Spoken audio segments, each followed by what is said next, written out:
If you like me and you hate getting beaten by the double Gloomy dice, which we all know is broken, then I might have a solution for you. And that solution is this team right here. Now, I think this team is actually very good. I came up with it on my own. I'm not sure whether someone else has done it before, but I think reptiles on the front lane are actually very good. I haven't seen any, but I think with the new changes where you only get 2 energy at the start, your front lane is no longer that vulnerable. Therefore, getting a good front lane that has a lot of survivability can mean that it can stall the game for long enough where your back lanes deal enough damage. So the team that I decided to go for is a front lane, a reptile, and then 2 aquas at the back. Both of the aquas have bloodlust, so I deal as much damage as possible, and while dealing damage I give shield to my reptile because I'm playing the bumpy. Bumpy gives you 10 shield whenever a card is played. I'm also playing the tricky. I'm not sure whether tricky with retain is the way to go. I might have to remove retain from it and try out something else, but so far this has been working, and I'm running the regenerator rune. Whenever someone attacks you and they get your HP lower, you will regenerate around 40 to 50 HP depending on your max HP of the reptile. I'm currently running 445, so every my turn that starts, I'm getting 44 HP back. Then you add the shield that I can play. Also, I'm running the curved spine and the red ear for the added shield if I need it. And this reptile can really survive sometimes 15 or 20 turns if I'm playing versus Gloomy dice, because they really don't have that much damage other than the stuns that they produce. So let's jump into game number 1, and I'll show you how this team functions on the battlefield. So we are facing a double Dusk with double Gloomy dice and a regenerator backlane. Very annoying team to play against because the reptile can be healing up, but I just go for bumpy round 1 and I should be quite safe right here. I mean, he does have quite a lot of damage. Garish Worm 120, you can go for the tiny turtle as well, or the guild to be even more annoying, adding bubbles to his whole team, something that I'm really keen to do with my team as well. I think the double bubble from the mid lane to my front lane is insanely good. Now keep stacking confused into my pile. That's already 4 confused that went to my draw pile. I think the confused really should be going to the discard pile because it screws up your draw so much already from the start. If Gloomy dice wasn't strong enough, then those confused in your draw pile even worse. So you can see 120 shield on that reptile, down to 320 health, but you will see the power of this rune, which is the regenerator. He stuns my back lane. That's okay. I have bloodlust. I can heal up, and you can see 320, and so that should go to 360. That's exactly what happens. Now I don't really have good cards, and I draw even worse cards. The Gil is okay. I can heal up with the Gil, and also one little cool thing that I decided to go for is a retain on the Soul Star. Now having retain on the Soul Star provides me with lethal whenever I need it.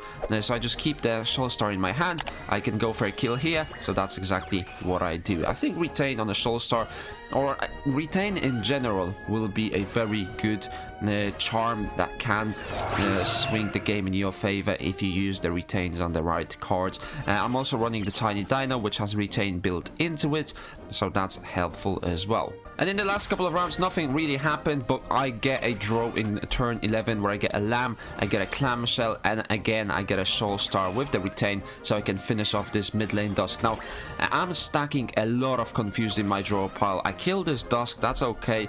The Robin is very low as well, and I'm only left with a back lane reptile, so it looks like it should be a win, right? But looking at the amount of confused that I have in here, that is 2, 4, 6, 8 confused, it's going to be very hard to finish off that reptile, especially because he has Kestrel and he has Tiny Turtle, so he can target my mid lane, he can target my back lane, and with those poison stacks he might try and kill those. He does put a bleed on himself, so that doesn't help, and again another Robin.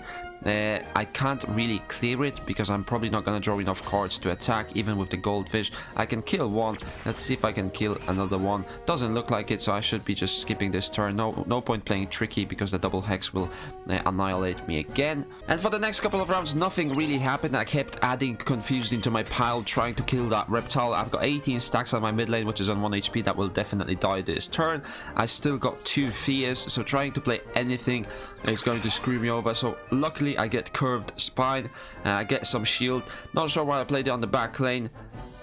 I think it's just to protect it so that I don't die versus a Blood Moon Tiny Turtle and a Kestrel combo.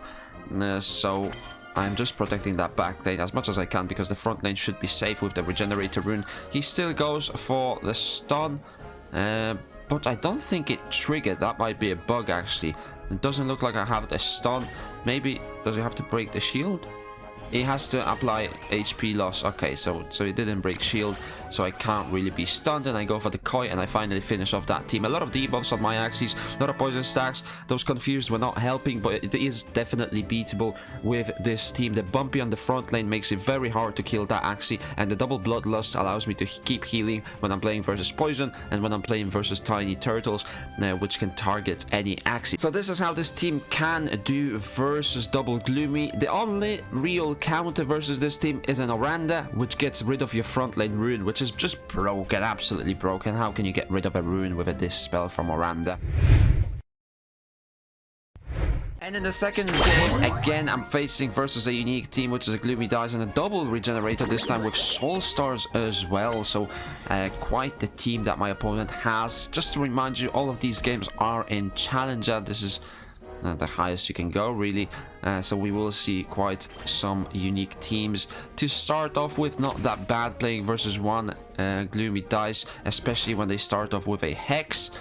So I go for the goldfish, I go for the clamshell, get those damage boosts up, get that heal, get a bumpy, so we can start doing some damage. Playing that bumpy definitely helps. 276 health, that's not quite the level I want to be sitting at. He doesn't play the Soul Star. I'm not sure why. I think he did have enough energy, so why wouldn't he play it? I regenerate all the way to 170, get that tricky up, get some shield, get some heals, always helpful. Catfish dealing 75 damage, and even though I don't kill him, I put him within the range of a Soul Star, and I have the retain to finish him off. So he's stacking that shield, but what he doesn't know is that I have retain on that Soul Star, and he is dead next turn. So all of that shield has just been wasted.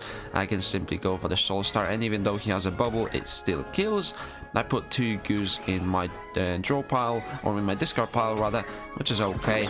We play the double bubble, that always helps. I mean, double bubble is probably the single best buff that you can get on your Axies, just permanent value coming in from that. Go for the tiny turtle to stun him. He's already sitting on 200 health, and it should be an easy win from here on out. We'll see whether he can make anything happen. His perch also gets hit by the double bubble quite a lot, because it is a multi-hit, and the bubbles just counter multi-hits very, very nicely. Does have a tiny turtle. Let's see whether he decides to use it. I think he should. Goes for the backlane axe. It does make sense to do that. But how is he going to break through the front lane? And the answer is he probably will not, especially that I draw a curved spine. Let's see whether the clear can help us. I draw a goldfish. That doesn't really help.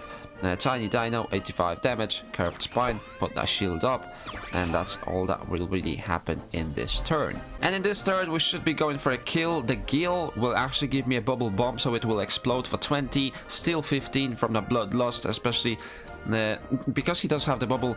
It will be dealing a little bit less, but with the catfish, I should be able to put him within the range of a Soul Star kill. Let's see whether that happens. 103, down to 93 from the bloodlust, and the Soul Star finishes this off. So it's now 3 versus 1. The regenerator is a good rune. I have it as well, but is it good enough to do a 1v3? I don't think so. And in the last round, I go for a goldfish, I go for a lamb and a clamshell, and that should be enough to put him within the lethal range for the next round. Get him down to about 100 health. I go for the tiny turtle just to soften him up a little bit more, so he doesn't play anything that would not allow me to finish him off. And because he can't really counter me, that is the power of this Axie if they don't kill it quick enough. Go for the coin. Let's try and get that kill. Actually, I don't think I can, because I'm terrible at drawing cards that are actually useful. But in the next round, we should be able to close it out. And that's how this team counters the Gloomy Dices. I mean, if they can't break your front lane, and this is how this team counters Gloomy Dices, right? If they can't break through your front lane, how are they gonna kill your team? I mean, they can target with the perch, they can target using the rune or charm, they can try and do a little bit of magic with the tiny turtles, but they're really not gonna break through your front lane with the amount of damage that they produce. And with stacking poisons, they might be able to, but the regenerator rune counters that very nicely as well. So I think having healing Axies is actually the way to go, because there's not a direct counter to heal as of now. I mean, there's nothing like we've seen in Scarab in V2 where it just completely counters it. It just reduces by a certain percent if you are playing it. I think it's like 20 or 30% healing reduced, which is okay, but to counter 3 Axies that are healing, you're gonna need to do a lot of work. So hopefully you guys have enjoyed this team. Let me know in the comment section down below, what do you think of it? As always, if you enjoyed this video, make sure to give it a thumbs up, subscribe to my YouTube channel for daily playthrough content, and I will see you in the next one.